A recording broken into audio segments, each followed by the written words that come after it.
अस्सलाम वालेकुम नाज़रीन, अवां जो मेज़बान एहसान नारेजो अॼु ख़बरनामे सां तव्हांजी ख़िदमत में हाज़िर आहियां। पिरियालो मां सुबत अली नारेजो जी रिपोर्ट मुताबिक़ पिरियालो भरिसां ओडा अंसारी उलरा बिरादरीअ जे तकरार जो ॿीहर भड़कण जो ख़तरो। ओडा बिरादरीअ जा केतिरा ई ख़ानदान हिजरत करे शहरनि ॾांहुं लॾे विया।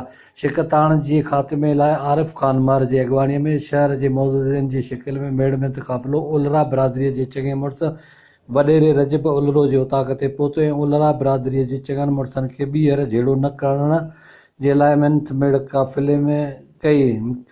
काफ़िले में बिरादरियुनि जा चङा मुड़िस वकील सैद अशफाक अली शाह बुखारी, अब्दुल जब्बार मार, इम्तियाज़ अली मार, मुनीर अहमद शेख, वज़ीर अहमद शेख, उस्ताद अब्दुल अज़ीज़ नुआणी ऐं ॿिया शामिल हुआ। आरिफ मार मीडिया वारनि सां ॻाल्हाईंदे चयो त ॿीहर झेड़ो वधण खां बहितर आहे ओलरा ओडा ऐं अंसारी बिरादरी खे मेड़मेंत करे ठाह जे लाइ राज़ी कयूं। धुरियुनि मेड़मेंत खे मोट ॾींदे ॻाल्हियुनि ते राज़पो ॾेखारियो।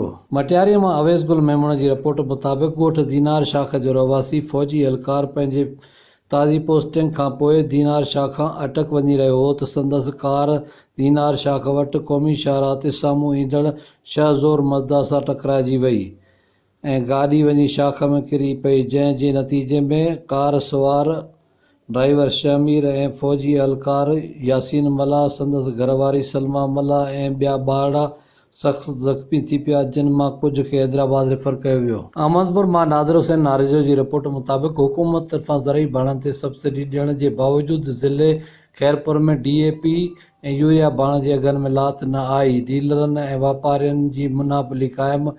DAP बाण ते 925 रुपया सब्सिडी ॾिनी वई, जंहिंजो अघु 2375 रुपया मुक़ररु कयो वियो, पर साॻिए ई पुराणे अघ 3390 रुपए ते बाण विकिरो कयो पियो वञे, जॾहिं त यूरिया बाण ते 245 रुपयनि जी सब्सिडी ॾिनी वई, पर उहो बि पुराणे अघ ते विकिरो कयो पियो वञे। उन ॾिस में आबादगारनि ऐं ज़मींदारनि परेशानीअ जो इज़हार कयो। आबादगारनि मीर मोहम्मद खोसो, अब्दुल करीम मेतलो, मुख्तार अहमद ऐं ॿियनि सरकारी अघ ते बाणनि जी फ़राहमीअ खे यकीनी कराइण जो मुतलबो कयो।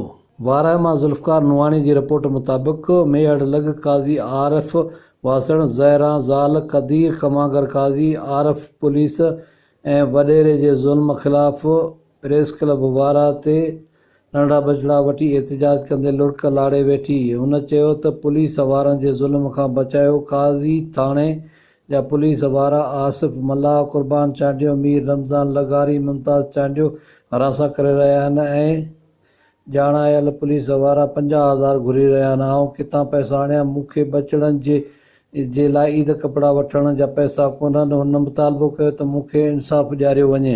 लालू रायक मां बदरुद्दीन मुगेरी जी रिपोर्ट मुताबिक़ UC चेयरमैन अमीर अली मुगेरी तरफ़ां मुस्तक बाणनि में राशन विरहायो वियो। चेयरमैन मीडिया वारनि सां ॻाल्हाईंदे चयो त असांखे मथां सिंध हुकूमत सिर्फ़ु 25 कटा ॾिना हुआ, पर आउं अॼु 57 मुस्तक बाणनि में इमदाद विरहाए रहियो आहियां, जेको असीं पंहिंजी मदद पाण ऐं UC जे फंडनि मां कयो आहे।